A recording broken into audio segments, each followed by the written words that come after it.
ऐसे उनको लेके जाए ना, ऐसे उनको लेके नहीं आ रहे, उनको उठाओ ऐसे, उनको उठाओ ऐसे।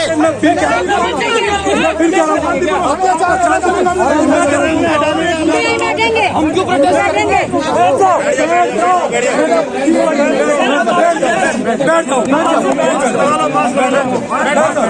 मास्क लगा लो, मास्क तोड़ दिया।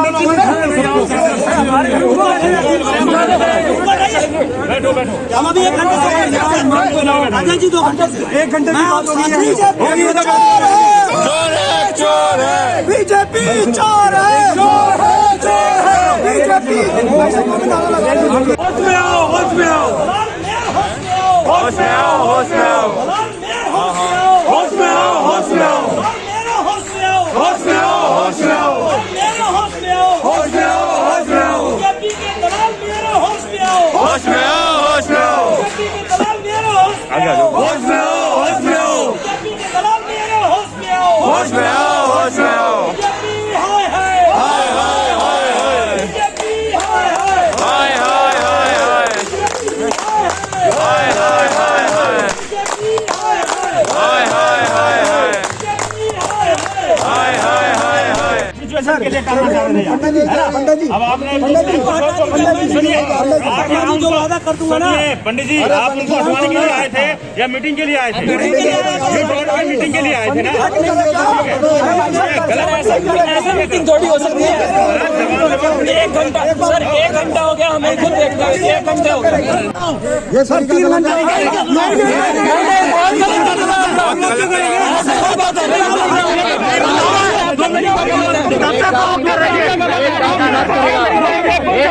करेगा, एक आदमी बात करेगा आराम से, ठीक है, आराम से बात कर लीजिए आप। अरे चुप रहिए ना, एक आदमी कर रहा है बात, आराम से, आराम से बताइए। आपने जो बता दिया था जी सर, उसको हटाना है।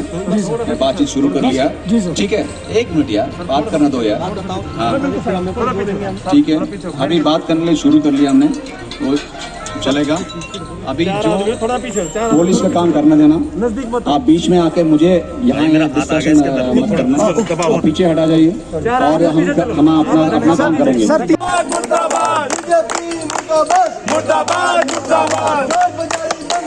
बंद करो, बंद करो, बंद करो, बंद करो, बंद करो। मनोज, कल हमने देखा, जैसे आप कल सीएम आवास पर गए हुए थे, वहाँ पर ही पुलिस वालों ने आपको अपने घर के अंदर ही जाने नहीं दिया, जहाँ पर 3 दिल्ली के मेयर प्रदर्शन कर रहे थे, दिल्ली पुलिस उनका सपोर्ट कर रही थी। ये पूरा क्या मामला था? देखिए, सबको पता है कि दिल्ली पुलिस जो है वो होम मिनिस्ट्री के अंडर में आती है और दिल्ली के जो देश के होम मिनिस्टर हैं अमित शाह जी, वो एक तरफा सारे जो भी सरकार के अंतर्गत आने वाले निकाय हैं उनको अपने तरीके से चलाना चाहते हैं। उसी तरीके से वो दिल्ली पुलिस को भी चलाने का काम कर रहे हैं। कल भारतीय जनता पार्टी के 3 मेयर नौटंकी करने के लिए सीएम आवास पर बैठे, वो बोलते हैं कि हमें पैसे चाहिए। बेसिकली वो पैसे लेने नहीं गए थे, वो गए थे मुद्दे को मोड़ने। तो मनोज जी, ये जो मुद्दा था, ये वही मुद्दा तो नहीं था जिसके अंदर अभी एक निगम पार्षद 10 लाख की रिश्वत लेते हुए पकड़ा गया? जी, मैं वही बताना चाह रहा था कि वो मुद्दे को मोड़ने के लिए गए थे। उनका एक निगम पार्षद जो कि साउथ एमसीडी से आता है, वो 10 लाख रुपए बिल्डर के यहाँ स्वयं रिश्वत लेते हुए पकड़ा गया। और जब उसको पकड़ लिया गया तो सीबीआई ने उसको ये बात भी गुप्त रखी, उसका नाम नहीं खोला। तो ये भी ऐसा लगता है कि तमाम जो जितने भी सरकार के जो निकाय हैं, जो भी प्रशासन है, उनको भी इन्होंने अपनी मुट्ठी में किया हुआ है भारतीय जनता पार्टी के नेताओं ने। कल तीनों मेयर वहाँ पे बैठे थे, उनका एक ही मकसद था, किसान आंदोलन से दिल्ली की जनता का ध्यान भटकाना।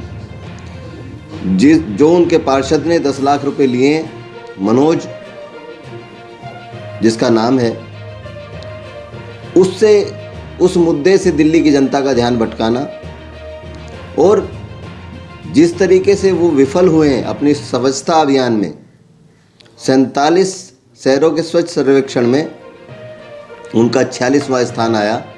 मतलब ये बड़ी शर्मनाक बात है। ये तमाम चीज़ों को छिपाने के लिए हाउस टैक्स पर दिल्ली की जनता की तमाम दुकानों को नोटिस भेजकर उनकी सीलिंग जैसे मामले कराने के लिए जो भारतीय जनता पार्टी पूरी तरीके से विफल दिखी है। कोई उनके पास नीति नहीं है हाउस टैक्स इकट्ठा करने की। बड़े बड़े जो केंद्र सरकार के निकाय हैं, डीडीए जैसे निकाय जो हैं, उनसे हाउस टैक्स का करोड़ों रुपया बकाया है एमसीडी का, लेकिन अपने वो करोड़ों रुपए उनसे नहीं ले रहे। वो दिल्ली गवर्नमेंट जिसके लिए कोर्ट ने भी कई बार एमसीडी को फटकार लगाई है, भारतीय जनता पार्टी के नेताओं को फटकार लगाई कि आप ये ड्रामेबाजी बंद करो।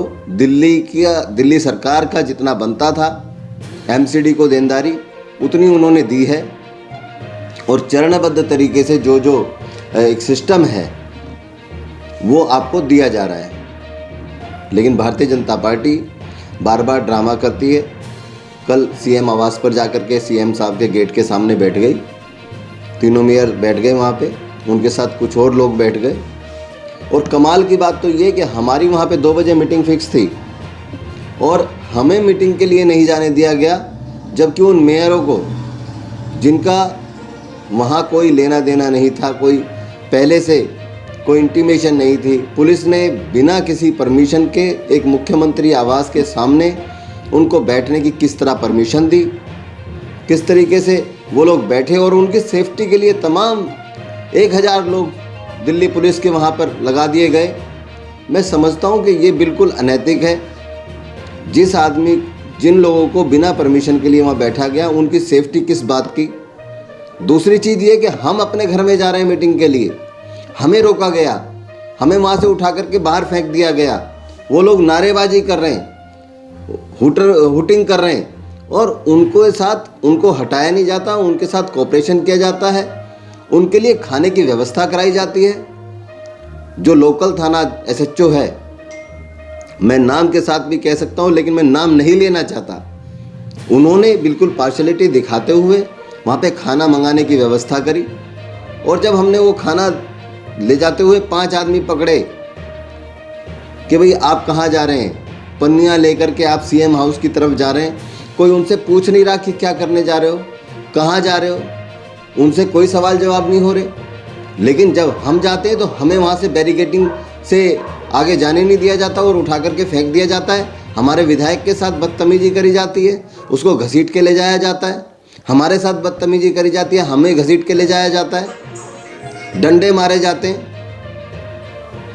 तो तमाम ये सारी चीज़ साफ साफ दिखाती है कि कहीं ना कहीं पुलिस जो सही करना तो चाहती है, लेकिन होम मिनिस्ट्री के इतने ज़्यादा दबाव में है कि वो चाहते हुए भी सही का साथ नहीं दे पा रहे और उन्हें उन्हीं लोगों की सुरक्षा करनी पड़ रही है जो वास्तव में भ्रष्ट हैं, चोर हैं, जो पूरी तरीके से एमसीडी के कर्मचारियों की तनख्वाह देने में विफल हैं, जो बड़ी बड़ी कंपनियों को लगातार टेंडर देने का काम कर रहे हैं, जो सरकारी काम है, जो सफाई का काम है, उसको भी निजी कंपनियों को सौंपने का जो भारतीय जनता पार्टी के मेयरों ने जो ठेका ले रखा है, जिस तरीके से वो वहाँ दलाली का काम कर रहे हैं, उसे साफ साफ स्पष्ट होता है कि भारतीय जनता पार्टी के नेता भ्रष्ट हैं और इन्होंने एमसीडी को भ्रष्टाचार का अड्डा बना दिया है और इस अड्डे पे ये तमाम दलाली के धंधे कर रहे हैं। चाहे वो स्लॉटर हाउस का मामला हो, चाहे वो घर घर से कूड़ा उठाने का मामला हो, चाहे वो और अदर जो दूसरी चीज़ें हैं।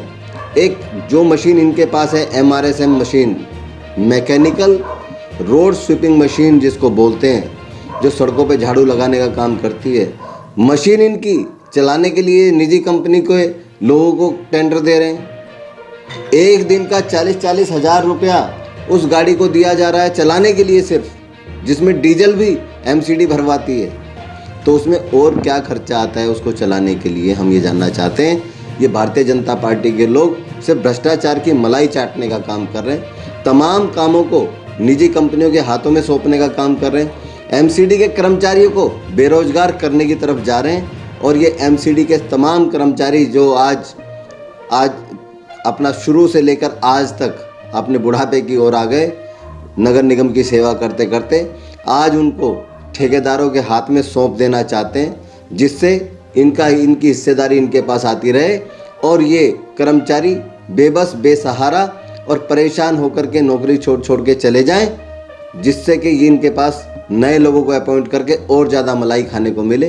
तो ये तमाम एमसीडी के जितने भी मेयर हैं, जितने नेता हैं भारतीय जनता पार्टी के, ये कहीं ना कहीं मिले हुए हैं। मुझे एक और बड़ी जानकारी मिली कि जब भी एमसीडी किसी टेंडर को करती है तो उस ठेकेदार को सबसे पहले भारतीय जनता पार्टी के कोषाध्यक्ष से मिलके आना पड़ता है। वो कोषाध्यक्ष से मिलके आता है, दिल्ली स्टेट का जो कोषाध्यक्ष है, उसके बाद वहाँ पे सारी तय होती हैं बातें, कैसे क्या हिस्सेदारी उनको दी जाएगी, उसके बाद जा कर के उस कंपनी को टेंडर दिया जाता है। तो ये कमाल की बातें, ये सरकार नहीं, ये दलाली की फैक्ट्री चला रहे हैं। मनोज जी, जैसे देखा जाता है साफ सफाई को लेके आप ही के पड़ोस में है, मैंने देखा है जो डीपर बीजेपी ही दे रही है और उन्हीं के निगम पार्षदों के पास डीपर आज तक नहीं पहुंचे। टिपर की बात जहाँ तक करेंगे, अभी इन्होंने निजी कंपनी को जिस वार्डों में दिया है उसी में से एक वार्ड भावना मलिक का वार्ड है, जो कि साउथ जोन की चेयरमैन है। उनके वार्ड में हमने लोगों से जाकर के बात करी कि क्या आपके घरों से कोई कूड़ा लेने आता है। तो वहाँ लोगों की ये शिकायत थी कि घरों से कूड़ा लेना तो बहुत दूर की बात है, हमारे गली में भी टिपर नहीं आता, गली में रिक्शा भी नहीं आती, गली में आदमी कूड़ा मांगने भी नहीं आता, किसी से लेने भी नहीं आता। तो जब रिक्शा ही नहीं आती, टिपर ही गली में नहीं आता, तो घरों से कूड़ा उठाने की बात कहाँ तक आप कामयाब कर पाएंगे। तो सीधी सीधी बात है कि इन्होंने जो 10 पॉइंट इस कूड़ा उठाने वाली कंपनी के साथ, जो मेट्रो के साथ जो इनके आपस में ट्रूज हुए हैं, जो एग्रीमेंट हुआ है, उस पर पूरी तरीके से ये लोग विफल हैं। इससे तो देखा जाता है कि दिल्ली जैसे अभी 48 या 60 कुछ नंबर पे थी, इससे तो दिल्ली और नीचे नंबर पे आ सकती है। देखिए 47 में से 46वां स्थान था, अब इससे नीचे और क्या ले जाओगे। 47 में से 47 हो सकता है, ये तो उसे भी कहेंगे देखो 100 आउट ऑफ 100 हो गया, 47 में से 47वां स्थान आ गया। तो इनकी ये अपनी ताली पीटने के लिए कुछ भी कह सकते हैं। ये 47 में से 46 में भी जश्न मना सकते हैं, इनको पूरी आज़ादी है, क्योंकि यही देशभक्त हैं, यही राष्ट्रवादी हैं और यही हिंदू हैं। बाकी तमाम लोगों को इन्होंने जो भारतीय जनता पार्टी के साथ जिसके विचार नहीं मिलते, उसको ना तो ये हिंदू मानते हैं, ना राष्ट्रवादी मानते हैं, ना देशभक्त मानते हैं। तो मैं कह देना चाहता हूँ कि झूठे राष्ट्रवादी हैं, झूठे देशभक्त हैं, झूठे हिंदू हैं। असली हिंदू वो होता है जो तमाम धर्मों का आदर करे, सत्कार करे और सबको साथ लेके चलने की जिसके अंदर क्षमता हो और देश के लिए मर मिटने की जिसके अंदर भावना हो। दलाली खा लेंगी नहीं।